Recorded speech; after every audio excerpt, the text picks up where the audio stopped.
রামিসার বাবা দেশবাসীর কাছে দোয়া চাইলেন। তার মেয়েকে নিয়ে তিনি অদ্ভুত একটা স্বপ্ন দেখেছেন। এইদিকে প্রধানমন্ত্রী তারেক রহমান নতুন করে আবারও প্রতিশ্রুতি দিলেন, তিস্তা মহাপরিকল্পনা বাস্তবায়ন যে কোনো মূল্যে করব। নাটোরে চেম্বারে ঢুকে আইনজীবীকে রড দিয়ে পেটালেন ছদ্মবেশী এক যুবক। বিরোধী দলের এমপিদের আসনে 20 কোটি টাকা বরাদ্দ, স্পিকার বললেন 40 বছরে আমরা কানাকড়িও পাইনি।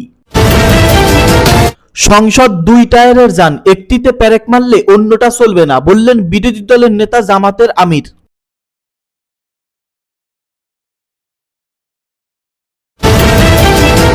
অন্তর্বর্তী সরকারের আমলে দুর্নীতির তদন্তের আহ্বান স্বরাষ্ট্রমন্ত্রীর প্রধানমন্ত্রীর কাছে। সর্বশেষে জানতে পারবেন রামিসার বাবা রামিসাকে নিয়ে কি এমন স্বপ্ন দেখেছেন, তার কবরে কি হচ্ছে। এতক্ষণ শুনলেন সংবাদ শিরোনাম, এখন শুনবেন বিস্তারিত। রামিসার সাথে ঘটে যাওয়া এই নৃশংস ও নির্মম ঘটনাটি অত্যন্ত হৃদয় বিদারক এবং এটি পুরো দেশের মানুষকে স্তব্ধ গভীরভাবে শোকার্ত করেছে। একটি নিষ্পাপ জীবনের এভাবে অকালে ঝরে যাওয়া এবং তার পরিবারের এই অপূরণীয় ক্ষতি কোনোভাবেই মেনে নেওয়া যায় না। সবচেয়ে কষ্টের বিষয় হলো, যে সন্তানকে নিয়ে বাবা মা সুন্দর ভবিষ্যতের স্বপ্ন বুনিয়েছিলেন, আজ তাকে চিরতরে মাটি দিয়ে বিদায় জানাতে হয়েছে। একজন বাবার জন্য এর চেয়ে বড় নির্মমতা ও কষ্টের আর কিছুই হতে পারে না। এই কঠিনতম সময়ে রামিসার পরিবারের প্রতি গভীর রইল সমবেদনা।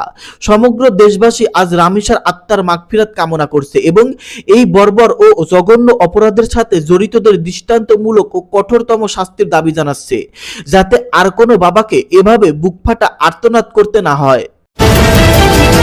বিরোধী দলের এমপিদের আসনে 20 কোটি টাকা বরাদ্দ, স্পিকার বললেন 40 বছরে কানাকড়িও পাননি।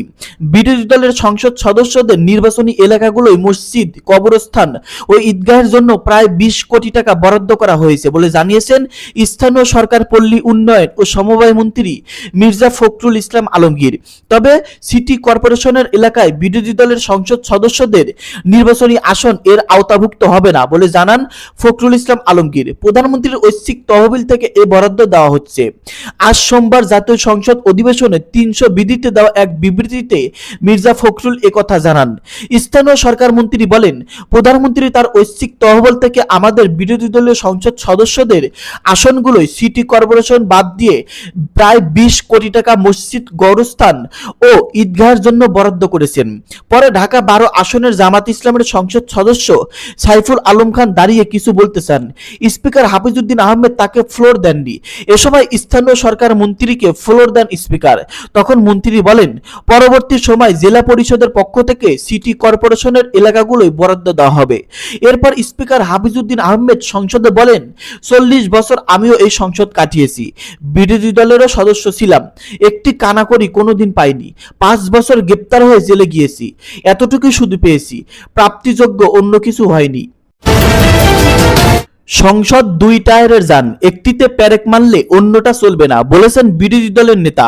জাতীয় সংসদকে সরকারি ও বিরোধী দল এই দুইটাই টায়ারের উপর চলা একটি যানবাহনের সঙ্গে তুলনা করেছেন জামাত ইসলামের আমির ও বিরোধী দলীয় নেতা শফিকুর রহমান। তিনি বলেছেন, বিরোধী দলকে দুর্বল করার চেষ্টা না করে পারস্পরিক সম্মান ও সহযোগিতার সংস্কৃতি গড়ে তুলতে হবে।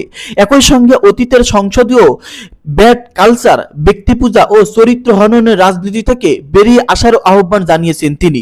আজকের সংসদ অধিবেশন চলাকালে তিনি এমন মন্তব্য করেন। প্রস্তাবিত বাজেটের উপর বিরোধী দলের নেতা সমাপনী বক্তব্য দেন। বাজেট আলোচনায় অংশ নেওয়া সব সদস্যকে ধন্যবাদ জানিয়ে তিনি বলেন, এই সংসদেরও 2টা টায়ার, একটা সরকারি দল আর একটা বিরোধী দল।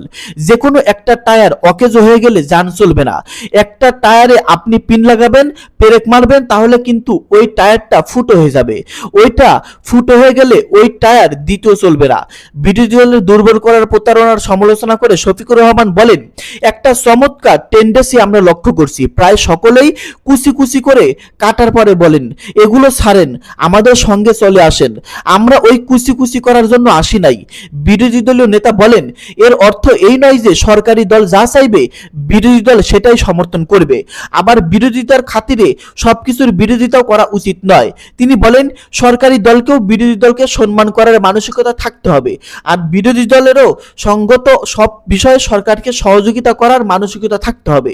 জামাতের আমির অতীতের সংসদীয় চর্চার সমালোচনা করে বলেন, অতীতের সংসদ দায়িত্বরত ব্যক্তিকে তোষামত করার জন্য গান হয়েছে, কবিতা হয়েছে, স্বপ্ন বিলাস হয়েছে।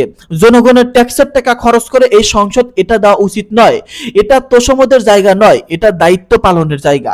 স্পিকারের প্রতি আহ্বান জানিয়ে বিরোধী দলের নেতা বলেন, অতীতের ব্যাড কালচারকে আমরা না বলি, বিশেষ করে এই সংসদের চরিত্র হননের কোনো কাজ যেন না হয়। বিরোধী দলের নেতা কওমি মাদ্রাসার জন্য বাজেট বরাদ্দ বিশেষ পাচার হওয়া অর্থ দ্রুত ফিরিয়ে আনা, শিক্ষা ও স্বাস্থ্য খাতে কাঠামোগত সংস্কার এবং প্রবাসীদের সমস্যার সমাধান কার্যকর উদ্যোগ নেওয়ার আহ্বান জানিয়েছেন। একই সঙ্গে তিনি বাজেট বাস্তবায়নে স্বচ্ছতা, জবাবদিহি ও নিয়মিত মূল্যায়নের উপর গুরুত্ব আরোপ করেন। জামাতের আমির বলেন, কওমি মাদ্রাসার শিক্ষার্থীরাও রাষ্ট্রের নাগরিক, তাই তাদেরও রাষ্ট্র সুবিধা পাওয়ার অধিকার রয়েছে। তিনি কওমি মাদ্রাসাগুলোর প্রতিনিধিদের সঙ্গে আলোচনা করে তাদের স্বতন্ত্র অক্ষুণ্ণ রেখেই সহায়তার ব্যবস্থা করার প্রস্তাব দেন। একই সঙ্গে ইবতেদায়ী মাদ্রাসা ও দীর্ঘদিন ধরে এমপিওভুক্ত অপেক্ষায় থাকা শিক্ষা প্রতিষ্ঠানগুলোর বিষয়েও সরকারকে সিদ্ধান্ত নিতে বলে মন্তব্য করেন জামাতের আমির। নিরপেক্ষ যাচাই বাছাইয়ের মাধ্যমে যোগ্য প্রতিষ্ঠানগুলোকে আর ঝুলিয়ে না রাখার আহ্বান জানান তিনি। উচ্চশিক্ষা নিয়ে বিরোধী দলের নেতা বলেন, দেশের বিশ্ববিদ্যালয়গুলোকে গবেষণা ভিত্তিক প্রতিষ্ঠান পরিণত করতে হবে। তিনি আরো বলেন, বিশ্ববিদ্যালয় যদি রিসার্চ বেসড না হয় তাহলে চিরজীবন আমরা আমদানি নির্ভর থেকে যাব। গবেষণার জন্য বিশেষ বরাদ্দ দিয়ে অন্তত কয়েকটি বিশ্ববিদ্যালয়কে বিশেষ দায়িত্ব দেওয়ারও প্রস্তাব করেন তিনি। নাটোরে চেম্বারে ঢুকে আইনজীবীকে রড দিয়ে পেটালেন ছদ্মবেশী এক যুবক। নাটোরে এক আইনজীবীর চেম্বারে ঢুকে তাকে বেধড়ক পিটিয়েছেন ছদ্মবেশী এক যুবক। আশঙ্কাজনক অবস্থায় তাকে নাটোর সদর হাসপাতালে ভর্তি করা হয়েছে। কাবিল হোসেন নামের ওই যুবককে পুলিশ হেফাজতে নিয়েছেন। ভুক্তভোগী আইনজীবীর নাম আসাদুল ইসলাম। তিনি আওয়ামী লীগ সরকারের সময় জেলার সরকারি কৌঁসুলি ছিলেন। সম্প্রতি তিনি বাদী হয়ে একটি দেওয়ানি মামলা করায় অভিযুক্ত যুবক ক্ষুব্ধ হয়ে এই ঘটনা ঘটিয়েছেন বলে স্বীকার করেছেন। জেলা আইনজীবী সমিতি ও সদর থানা সূত্রে জানা যায়, আজ সোমবার বেলা 1:45টার দিকে আসাদুল ইসলাম নিজ চেম্বারে বসেছিলেন। কিছু বুঝে ওঠার আগেই গেরুয়া রঙের সন্ন্যাসীরা পোশাক পরিহিত এক যুবক রড দিয়ে আইনজীবী আসাদুল ইসলামের মাথায় উপর্যুপরি আঘাত করতে থাকেন। এ সময় তিনি হাত পা দিয়ে আঘাত ঠেকানোর চেষ্টা করেন। এতে তার দুই হাত, ডান পা ভেঙে যায় এবং পাতা ফুলে যায়। আশঙ্কিত এই ঘটনায় আশেপাশে থাকা শত শত বিচার প্রার্থী, আইনজীবী ও আইনজীবীর সহকর্মীরা হতভম্ব হয়ে পড়েন। এক পর্যায়ে ওই যুবককে আটক করে রাখা হয়। পুলিশ এসে পরে ওই যুবককে থানায় নিয়ে যায়। এদিকে আশঙ্কাজনক অবস্থায় আইনজীবী আসাদুল ইসলামকে নাটোর সদর হাসপাতালে ভর্তি করা হয়। সেখানে জরুরি ভিত্তিতে তার দুই হাত ও পায়ে অস্ত্রোপচার করা হয়। তাকে সিটি স্ক্যানের জন্য পরামর্শ দেওয়া হয়েছে। সদর হাসপাতালের আবাসিক চিকিৎসক কর্মকর্তা মাহবুব রহমান জানান, আহত আইনজীবীর হাত পায়ে ব্যান্ডেজ করা হয়েছে, সিটি স্ক্যানের পরামর্শ দেওয়া হয়েছে। রিপোর্ট পাওয়ার পর পরবর্তী পরিস্থিতি জানানো সম্ভব হবে।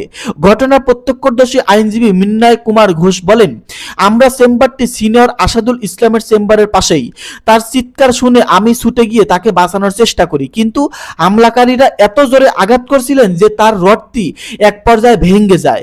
পরে অন্যান্য আইনজীবী ও মোহররা ছুটে এসে তাকে রক্ষা করে এবং হামলাকারীকে ধরে ফেলে। দর্শক, এতক্ষণ শুনতে পারলেন গুরুত্বপূর্ণ নিউজ। আজকের এই নিউজগুলো সম্পর্কে আপনাদের মূল্যবান মন্তব্য ভিডিওর কমেন্টে জানিয়ে সময়